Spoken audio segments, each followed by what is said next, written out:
Good evening, everyone. Thank you all for being here. My name is Lacey Rourke. I'm the Student Government Association President here at IWP, and I'd like to welcome you all to the Institute of World Politics for the second annual Brian Kelly Memorial Lecture. More than 20 years ago, IWP was founded as a graduate school of national security and international affairs, dedicated to developing leaders with a sound understanding of international realities and ethical conduct of statecraft based on knowledge and appreciation of the founding principles of American political economy and the Western moral tradition. The man we are celebrating and honoring this evening was one of the many professors who has helped create an institution that has helped send hundreds of graduates out into the world of international relations, national security, and intelligence, better prepared to meet the unique demands of these fields. Our students are, as a result of interaction we've had with our professors and our curriculum, matchlessly prepared to meet the challenges they encounter and are quite quietly but surely leading in their fields. Most of us who are students here at the Institute today were not lucky enough to have studied under Professor Kelly, but we recognize his legacy is alive and well in our classroom and our curriculum.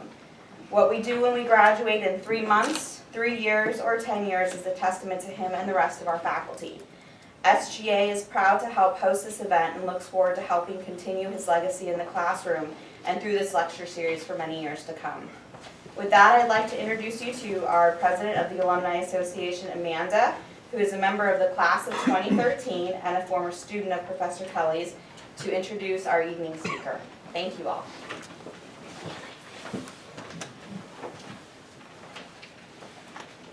I can't tell you how much of an honor it is to see so many faces, new and old, in this crowd.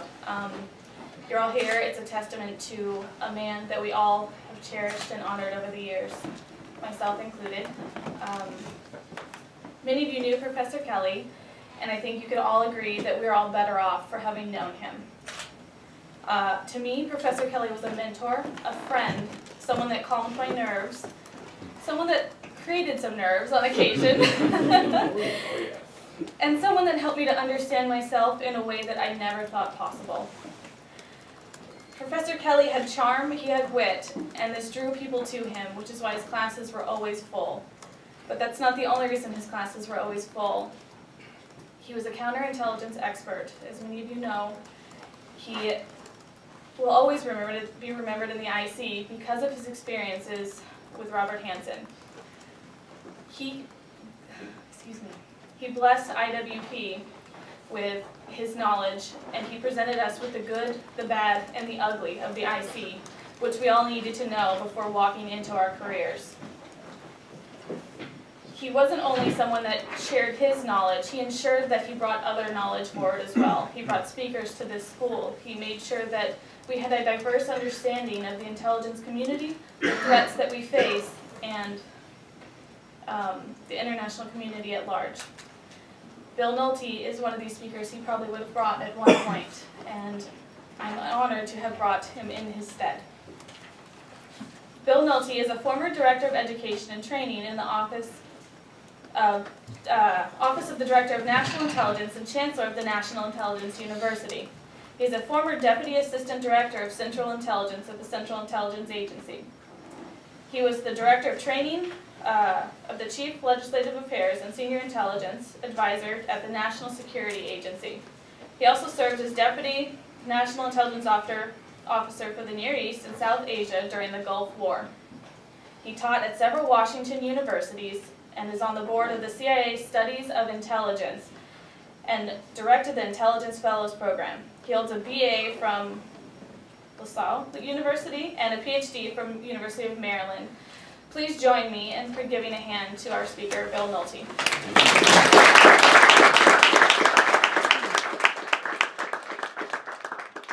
I figure you're either getting older or more important when there's an introducer to the introducer.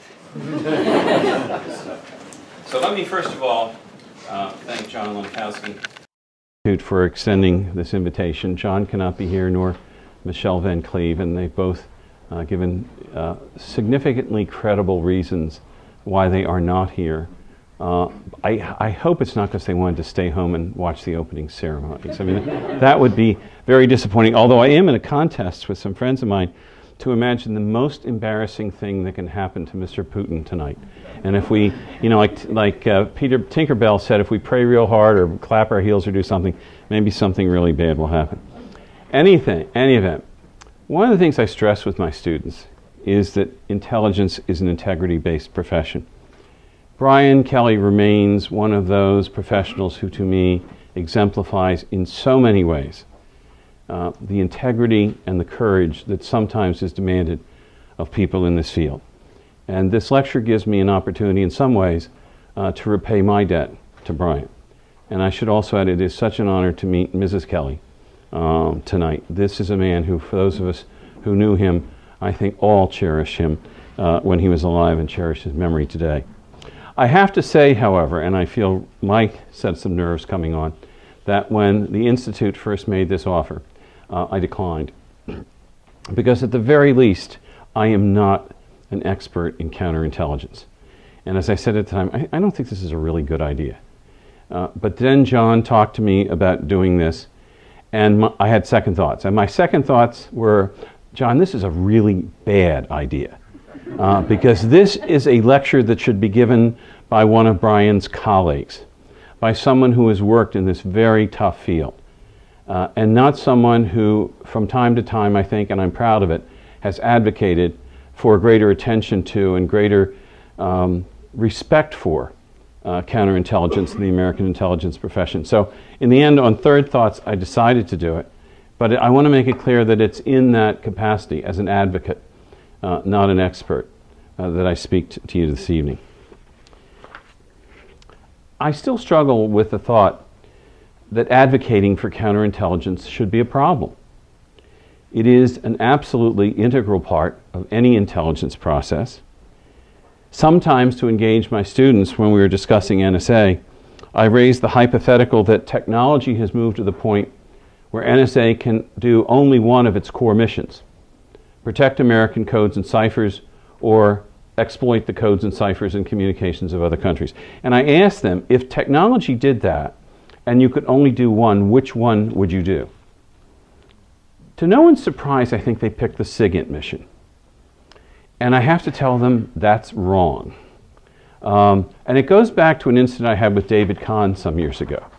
Because as a young historian, I was having lunch one day with David, and I said something to the effect that NSA was misnamed. It was the National Security Agency. And I and 90% of my colleagues did SIGINT. We didn't do security. And David looked right at me and said, but Bill, if you could only do one, which would it be? And I've always kept that either-or thought in my mind, and hope we never reach the point where it becomes a reality. And I think that same question about the role of counterintelligence versus what I sometimes refer to in my classes as positive intelligence, only to make the distinction clear to people coming from the outside, has that same sort of quality. What, after all, is the point of collecting all this information if we can't protect the sources and methods and processes that allow us to bring it to decision makers? What is the point of a world-class intelligence structure if we don't match that structure with counterintelligence processes capable of protecting the confidentiality of that information and those sources? The question is often asked whether secret intelligence can take place in a democratic society that places high value on openness. One question that should be asked is whether a democratic society, having forged over time and with some tension rules to regulate and oversee intelligence operations, should permit individuals or institutions to declare themselves above and beyond legal authority. Even absent the start either-or hypothetical, we are probably in something like the sixth decade, as far as I can see, in which counterintelligence has been, take your pick, underfunded, undernoticed, or even disrespected. I've never gotten around to researching this, but my guess would be, if you went back to 1950 and before, the resources expended in the United States on counterintelligence probably came pretty close to matching what we spent on that other aspect of intelligence. Certainly the original pioneers to what became NSA thought that their first job was protecting American codes and ciphers. SIGINT was something of a byproduct for them. And I think you can even find in the popular culture some reflections of that. If you look back to motion pictures in the 40s and even the early 50s, counterintelligence agencies, military or civilian, were the good guys. How did I know that? They were always played by John Wayne or Jimmy Stewart. All right, that's all you need to know. 10 years before, they would have been played by Ronald Reagan and George Murphy, which meant that going after Nazis versus communists, which meant that Warner saved a lot on scripts. And then we all know how the culture changed. Over time, through the 70s and 80s, and perhaps even beyond, the protagonists in motion pictures and novels were less inclined to be the good guys ferreting out spies than either rogues doing really perverse things to civil liberties and all kinds of fun stuff, or actually the agents of departments and institutions that were out to violate civil liberties. This cultural shift, of course, marked more than counterintelligence. And whether one places it with the Warren Commission or the war in Vietnam, from the 1960s, the countercultural view that intelligence represented an effort to spy on Americans and deprive them of their constitutional liberties has been very strong. Let's leave aside for a moment, maybe for all time if we could, Oliver Stone's JFK. After about 2.5 hours of that, I can't figure out any institution in American life that is not implicated in his conspiracy. Take a look, and I find something I find even more interesting, and that's the old Robert Redford, Barbra Streisand movie, The Way We Were. Now, on one level, it's a love story about two people who really can't resolve their issues. But the backdrop for that is the conviction that the 1950s represented a period in which innocent Americans suffered repression at the hands of agents of a hysterical witch hunt for communist agents whom all right people thinking knew did not exist. And let's not even deal, while we're going into the depths, with The Crucible, a play that is so didactic and so boring that I've often thought if I had to do a desert island discs and my only choice was The Crucible or The Scarlet Letter, I would actually discover Hawthorne as a master of prose style. How did we get here? Well, first of all, we did have that culture shift, and the perception of intelligence and counterintelligence was, as I said, just part of that. Never trust anyone over 30 was a motto for my generation, along with sex, drugs, and rock and roll. And the tide of that culture really swept over us, and to some degree it's still there. The good news, and I'll touch on this more as I go along, is that tides eventually subside, cultural tides as well. The revisionist or counterculture view of intelligence and counterintelligence would, as we know, benefit what for a lot of writers and screenwriters was a trilogy of poster people: Joseph McCarthy, Richard Nixon, J. Edgar Hoover. If you were a scriptwriter of a certain persuasion, could you ask for a better trio to deal with? Now, the reality, of course, is that reality is more subtle than sometimes Hollywood makes it. Hoover, for one, had he resigned or died in the 1930s, would probably be considered one of the great figures in 20th century criminology. And one of the few people in Washington in 1942 who opposed the relocation of the Japanese on the West Coast was J. Edgar Hoover. But the reality is, if you stay in a government job for 50 years and assume it's your personal property, hubris is going to take over. I think that's a very real lesson in that case. As for Nixon, we all know the strange twists associated with that very embittered figure.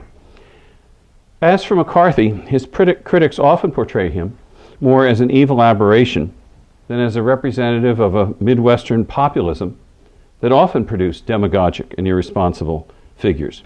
My former professor, John Lukacs, who just turned 90, by the way, has long noted that McCarthy, in the end, probably produced more anti-communists than anti-communists. And I think there's a great deal of truth in that.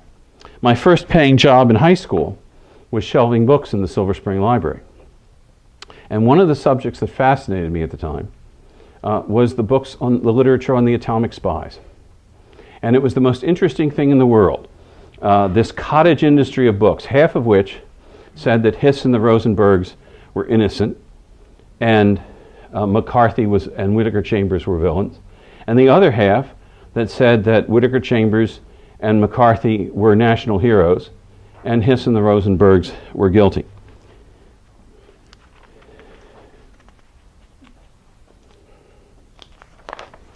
I'll move forward a bit here to remember a day when I was sitting in my cubicle at NSA as a young NSA historian, talking to a man named Frank Rowlett, who was one of the first Friedman hires in 1930. Mr. Rowlett was probably pretty close to 80 at the time, and when he suddenly tilted his head rather dramatically, I thought I was waiting for a medical emergency. Instead, he had spotted on my bookshelves Alan Weinstein's Perjury, and he was reading the spine. "You know Hiss was guilty, don't you?" he said. And I replied that I thought the Weinstein book came pretty close to demonstrating that. To which he said, "Ask your boss about Venona." He then walked away. I walked into my boss's office, and this tells you how fresh a face I was. I walked in and I said, "Mr. Wilson, what do you know about Verona?" And he looked at me like personnel had made a real serious mistake and said, "As in two gentlemen of?" And I said, "No, Mr. Rowlett was just in and said I really ought to read into something called Verona." Now, Mr. Wilson at that point went ghost white and said, "Oh my God, you mean Venona?" I said, "Yeah, Venona." And he says, "Do you know someone named Bill Kroll?" And I said, "No, I don't." And he said, "Well, I think you're going to meet him." He picks up the phone, and within a couple days I was meeting with Mr. Kroll and Cecil Phillips, one of the last of the Venona cryptologists, and I was being briefed into this remarkable system. We tried several times thereafter to declassify Venona within NSA, and each of those efforts failed. They failed because people within the agency, and I assume with good motives, insisted that to release Venona to the public would destroy agency equities by releasing sources and methods. Now, I had failed out of the cryptanalysis intern program, one of my other detours in life, but it did seem to me that if the source and method at issue here was that if you use a one-time pad over, you're looking for trouble, maybe the agency could survive this particular disclosure. A few years later, I was at a conference where Christopher Andrew, giving a talk on the origins of CIA and the Truman administration, simply stopped from his prepared text and said, "And oh, by the way, if you think Ultra changed the historiography of the Second World War, wait till Venona comes out." And I raced from the hall, found a payphone. Some of you may need an explanation of what that is, but nevertheless, called Mr. Kroll and told him what had happened. And I know I've never been able to get Christopher Andrew to confirm this, but I know Bill Kroll and I believe that our British cousins had gotten tired of NSA dragging its feet on Venona. And in a few years, it was declassified. And what happened from that? We now know, with the exception of a very few hardcore, that the evidence is that the Rosenbergs were guilty, that there were Soviet spies. There are still people who deny it, but when your handler has written a book about how he handled you, those denials don't seem altogether credible. But we also learned from that experience that two presidents and a decade or so of American national security policy were subject to ridicule as part of a historical story that was factually implausible. And in effect, what NSA did, and I spent 30 years there, and I have great affection for the place, what we did was value our equities above the good name of the United States of America. And that's something all the intelligence services need to think about from time to time. As that hints, some of the damage to counterintelligence and its reputation came from outside. Some of it was self-inflicted. The discussion on the atomic spies continued as long as it is. The factually incorrect discussion continued only because Venona was declassified far, far too late. And this should be a continuing lesson for all the agencies. So where does that leave us now as far as the state of counterintelligence. I've had several moments over the last decade where I thought the tsunami I talked about earlier was receding. I was very pleased with the creation of a National Counterintelligence Executive under the Intelligence Reform and Terrorism and Prevention Act. But after a decade, it's very clear that NCIX suffers from the same shortage of authority and structure and resources that the DNI as a whole suffers from. I'm glad to see my old friend Burton Gerber here tonight. I was excited several years ago when Burton and Jennifer Sims published Vaults, Mirrors, and Masks, and I thought here was the intellectual underpinning for a resurgence of counterintelligence. That movement has yet to appear. I was encouraged by the creation of an Advanced Research Project Agency for intelligence, and I would hoped it might lead to a Manhattan Project, as I referred to it at the time, on counterintelligence and security in the 21st century. In fact, when I approached IARPA with such a proposal, the lack of interest was apparent. When I later raised this with a senior NCIX official, not, I should mention, Michelle Van Cleve, I was told we just needed more CI training. So maybe the time has come to try again to get that Manhattan Project going. There are other things that have said, boy, we're getting there. The INSA, the Intelligence and National Security Alliance, produced a great short paper on counterintelligence a couple years ago. I thought that might speed some things. That has not happened as well. And you still see some of these structural problems. At the time of the Manning WikiLeaks disclosures, the AFCEA Intelligence Committee hosted at one of our meetings a DoD counterintelligence official. When one of our members asked how DoD counterintelligence was dealing with the security people involved in the case, his reply was, "You'll have to ask the security people." When I got back to my office, I called a friend in DoD security who quickly told me that the problem was the counterintelligence people were messing around in what was clearly a security case. This was clearly a self-inflicted wound. I sat through a briefing even more recently, just before the the Snowden article started to appear, in which the briefers said that one of the problems in security and counterintelligence was dealing with the structures of the interface between security, counterintelligence, and information technology security. When I blurted out that, heck, if you're going to name all of those, throw in information assurance, I was thanked. I didn't want to be thanked. I wanted some recognition that these old structures were getting in the way of getting it done, that there was so much turf going on between these various functions. Why should they talk to each other? That's rather extraordinary, I know, in the U.S. intelligence community, but I'll point it out anyway. And I've thought about this over those last few months. This is in honor of Mike Hayden, who's not here. I have to do one sports analogy. I've often thought of this as being like the former Mike Shanahan. Well, he's still Mike Shanahan, but the former coach. I could have said the late Mike Shanahan, but he's alive. Saying, I don't have a problem with my defense. I have a problem with my defensive line, my linebackers, and my backs. No, you got a problem with the whole, ace. And I think that's the problem we've got with our defensive systems. We have 20th century structures dealing with a 21st century environment, and that is not going to work. I'm very pleased that NSA, my former agency, has now linked organizationally its counterintelligence and security functions. But I don't think that has to be the model for everyone.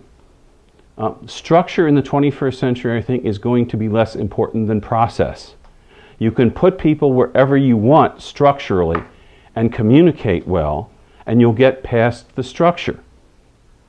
I still have these great fears when I see wiring diagrams to think that that's really a metaphor. It's a metaphor of an industrial model, and yet we think those are very, very real. John Arquilla and David Ronfeld said over a decade ago that in a 21st century contest between bureaucracies and networks, networks will win. And I look at our government and our intelligence community, and I think we are far more bureaucratic than networked. And that does not help the cause. Let me add a few thoughts on the prospects for reversing the cultural wave I've already spoken about. First of all, and we all know this, the national discussion or conversation raised by the Snowden disclosures is going to continue. And I don't intend to give Mr. Snowden any credit for this. You could just as easily argue that John Brown, with the Harper's Ferry raid, deserves credit for bringing to the country's attention the issue of slavery. Who the heck in 1859 didn't know that slavery was an issue? And I sometimes think even beyond that, that we had better building codes in our cities after the Chicago fire, but I've never been to Chicago to see a statue of Mrs. O'Leary's cow.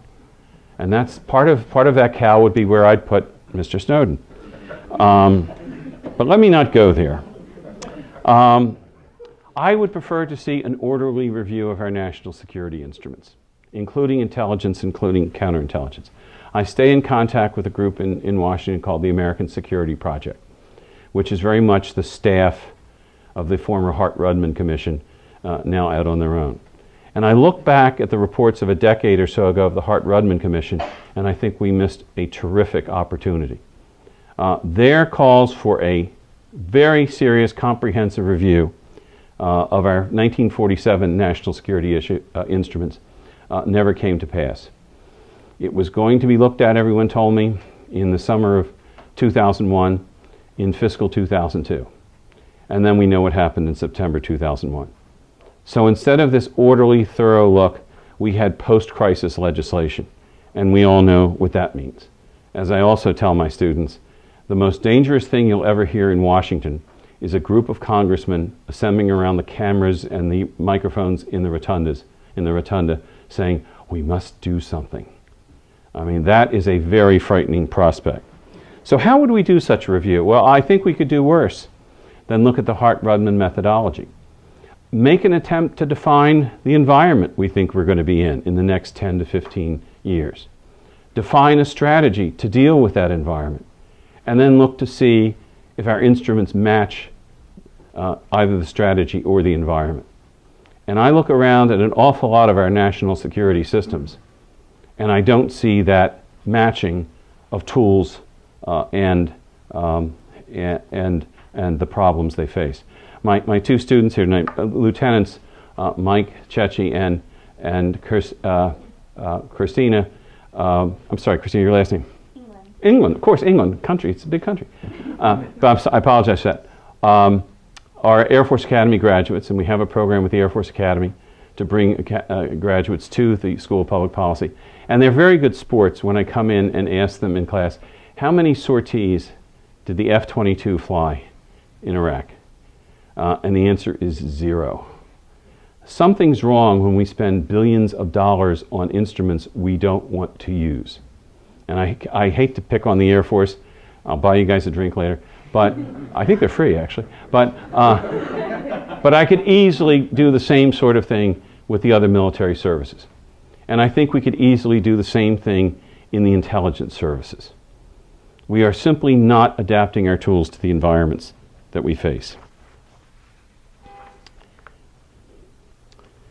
The issues that we face in the future, I think, are among those that are defined in large part by the information environment we face. And if we haven't faced that with Snowden, Target, who else got hacked this week, I don't know. That information environment still drives an awful lot of the national security environment. Stuart Brand, whom some of us who are old enough may remember as the founder of the Whole Earth Catalog. Think back for a second, the Whole Earth Catalog. Wow. Gave an interview in Wired magazine last August in which he said the most important event of the last 20 years was the playing out of Moore's Law. Okay, most important, I could argue a few, but it's certainly top 5. I used to give lectures where I talked about Moore's Law playing itself out somewhere around 2002 or 2003, and it hasn't happened, all right? I see articles all the time that say Moore's Law is going to slow down because we finally reached limits on how many circuits you can put on a bit of silicon. And then I find articles that say, oh, silicon, oh, old stuff. Look what's happening in nanotechnology and biotechnology. And the predictions that Moore's Law is going to end, I think, are at least quantitatively balanced with those that say we're in for a whole new cycle of it. Intelligence and counterintelligence, more specifically for our purposes this evening, really has to deal with that constantly changing, volatile information environment. And I want to talk about that within three different aspects. First of all, and it's the obvious one over the last few months, is privacy. The worst thing, and I told a group of former intelligence officers the same thing the other day, the worst thing the intelligence community can do in the light of the Snowden events is to think that this whole controversy is about us. It is not just about intelligence. It is not just about NSA. It is about people living in an information environment that we use all the time, but we don't understand, and occasionally it comes up and scares the heck out of us. And I think that's the period we're in. I know, I think if I went out on the street tonight and asked people, what concerns you more, the Snowden disclosures or what happened at Target, I think a fair number of reasonable people would say what happened at Target. NSA is something off literally in the ether. Target affects my credit. And I think people have been very concerned by that. Several years ago, we were interviewing candidates at the National Intelligence Council for a National Intelligence Officer position. And one of the things we asked all the candidates was, name the top 5 experts in your field outside the intelligence community. And one of the applicants from a major intelligence agency said there are no experts in our field outside the intelligence community. The good news I will report to you is he did not get the job. But we had already spent several $100,000 consulting with those people.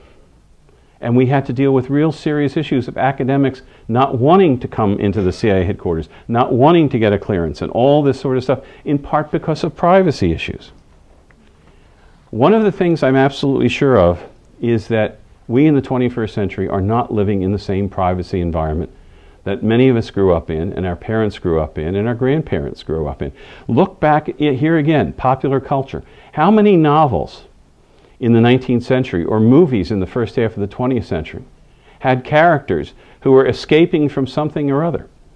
Criminal charges, their family, a job, debts, you name it. And how did you get away from that? You simply went west. And the chances of being apprehended were very slim. A couple years ago, and some of you may remember this, an author challenged the country, in effect, in a piece in Wired magazine. He was going to go off the web and contribute $10,000 if anybody could find him. And this was a skilled computer professional.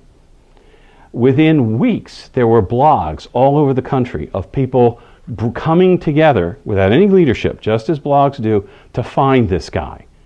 He did a very good job. He really did a good job. And about 2 weeks before the clock ran out, someone approached him in the New Orleans airport and said, "Are you the guy from Wired magazine?" It is very hard to get off the web these days. Think about that in your own lives. Suppose you go home tonight and decide you want to get off the web. You want to lower your profile. What are you going to do? Well, I can give you a lot of suggestions. Pay cash for everything. Don't own a smartphone. Turn it off when you're not using it. Don't own a GPS. All kinds of fun stuff. If you have a computer, make sure it's an Apple product. This is not a commercial, but it's funny when I'm at US Cyber Command how many of them use Apples at home. There's something, were you guys trying to tell me something with all this? If you do use the internet, never allow a service to share your information. Delete cookies, change passwords regularly. Never write down a password.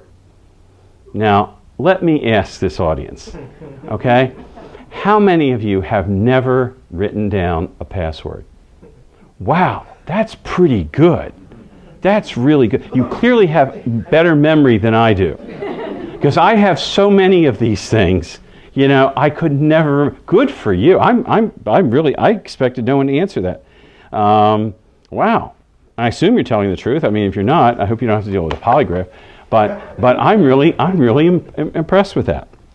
In any event, we are going to have to deal with a different expectation of privacy in the 21st century. And what that is, I don't know.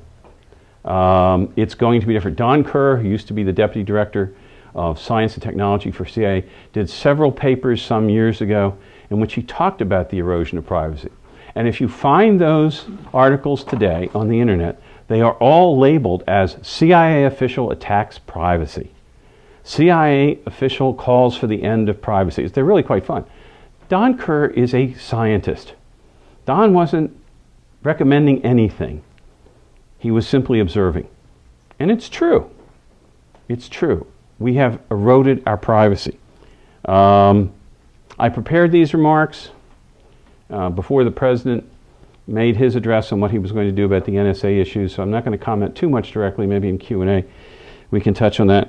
But one of the things that struck me most was by the end of March, the government has to come up with an alternate solution to NSA storing all this data that they store.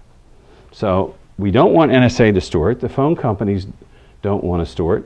So by the end of March, let me see here. Oh, it's close. Before taxes are due, we've got to come up with a solution to this. And I describe this sort of announce the decision before you know the process as coming from the Thelma and Louise school of decision making. There may not be an outcome at the end of this. There may be a cliff. Second, I would say that if the options for change in the next year or two involve regulating things versus overseeing them, I'm all for oversight. Oversight seems to be the more flexible mechanism for control. I often describe what we're going through in the internet with the web, the information environment, as a Wild West environment. And a couple years ago, I was telling friends on congressional staffs I really wanted to see them get a major piece of cyber legislation through. I'm now far less confident of that. I'm far more concerned that we'll legislate something and then find out 2 or 3 or 5 years from now that we have legislated the wrong thing, or the thing that we aimed at never developed, or that we're actually hamstringing ourselves. So this is, to me, something that I don't know when we're going to get regulation. I don't know whether the legislation could do much benefit. Oversight, to me, offers greater flexibility. I joined NSA in the late 1970s when oversight was new, and in retrospect, the only thing I think that was missing was people wearing black armbands saying NSA RIP, with the cause of death being the HPSI and the Senate Select Committee on Intelligence. I was told so many times, my God, we'll never be able to function like this. And then they would say things like, the Brits don't function like this. Everybody else doesn't function like this. How are we going to deal with this? You know what? Every industrial democracy now provides some sort of parliamentary or judiciary oversight. And from my point of view, part of this, I did run congressional affairs for NSA. I think congressional oversight is one of the great achievements in American intelligence history. Where would the intelligence community be today without Mike Rogers and Dutch Ruppersberger and Senators Feinstein and Chambliss? I am so glad that these folks are on the side of the intelligence community at a very clearly important time. I'm going to pass on making remarks about the Privacy and Civil Liberties Board in the interest of time, but I'll take questions if you want. I'm going to be very brief as well on security. I already hinted that we need to redefine the link between counterintelligence and security. Again, not necessarily a structural link, but we need to know how we're going to do this in the 21st century. I have been polygraphed, I've had background investigations, I've had to provide people with the names of my neighbors. You know, anybody who's been through that process know how that goes. You know, how many of you really know your neighbors? So when somebody shows up in the door and says, what's he really like? You know, you're going to stare at them. I've had them twice during my career show up at my house and ask my wife what I'm like. She obviously didn't tell the truth because I kept my clearance. You know, but does this make any sense? I don't think so. We need to get some work on. So let me spend my last few minutes on espionage. And I'm going to talk about one possibility, and then I'm going to draw short of recommending that as an option. I give the Army prosecutors in the Manning case highest marks for their attempt to prosecute Manning under the 1917 Espionage Act. But frankly, if they couldn't get it done in terms of aiding a foreign power, I think the answer has to be that law cannot get it done. If you have to show that a person is giving away classified information directly to benefit a single foreign power, and that's pretty much what it does, where are we these days? Don't give it to a single foreign power. Give it to everybody. Much more effective sort of thing.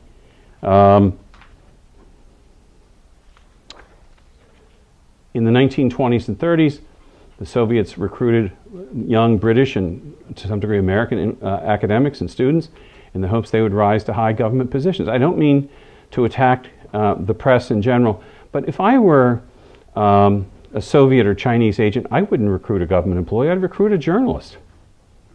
I mean, quite seriously. Or somebody who can claim to be a journalist. And just what are the entrance levels to be declared a journalist in this environment? Any event, I do want to take a look for 1 second at something I'm sure you all looked at over the weekend, and that is Section 798 of the title of the U.S. Code, Title 18. I'm sure we all read that all the time. Michelle Van Cleve, by the way, has done a very good piece on this in the recent edition of the Intelligencer put out by AFIO. Whoever knowingly and willfully communicates, furnishes, transmits, or otherwise makes available to an unauthorized person or publishes or uses in any manner prejudicial to the safety or interest of the United States any classified information related to codes, ciphers, or other common material shall be fined or imprisoned for 10 years or both.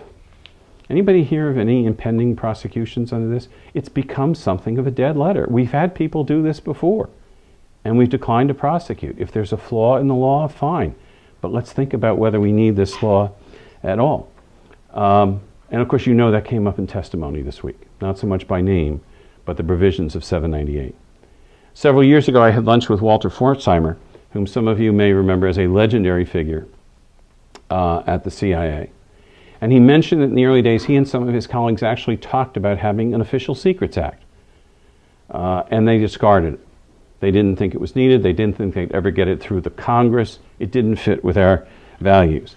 And I continue to believe it would be difficult to craft such legislation. Even though I've thought, what if you put in things like disclosure to disclose illegality or malfeasance or corruption would be a positive defense? Could you then have such an act? And I can't get myself there. And I think that leaves a huge gap for us. How do we protect this information that we've collected, that has been overseen by Congress, by presidents, by a court, from people just publishing it? I don't know how many of the stories that have appeared in the Post and the Times and other newspapers and on the networks relating to NSA from the Snowden files really has to do with NSA violations of the civil liberties of Americans. Count them up. Is it 2%, 5%? When I see a story that says NSA's information is being used to support troops in Afghanistan, that doesn't strike me as a civil liberties violation. That strikes me as what intelligence agencies do when you have deployed forces. And I think back to my younger days when I heard over and over during the Watergate period that phrase that members of the committee said over and over, "No man is above the law." And I wonder if that's still true for us. In any event, I think one of the things we should think about before we go down the dark road of an Intelligence Secrets Act is how we as a society look at a lawful government conducting some of its functions in secret and how those should be protected. Edmund Burke once said that when you want to protect virtue, it is better to do it through society than the state, because we all know the state can be a very clumsy and inefficient mechanism.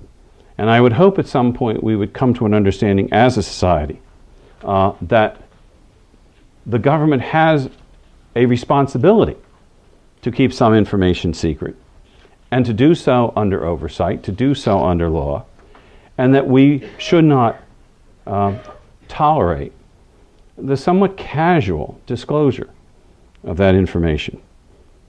Let me finish with one thought. From time to time, I hear it said, even by very senior former intelligence officers, that the relationship between the American public and the intelligence services is broken.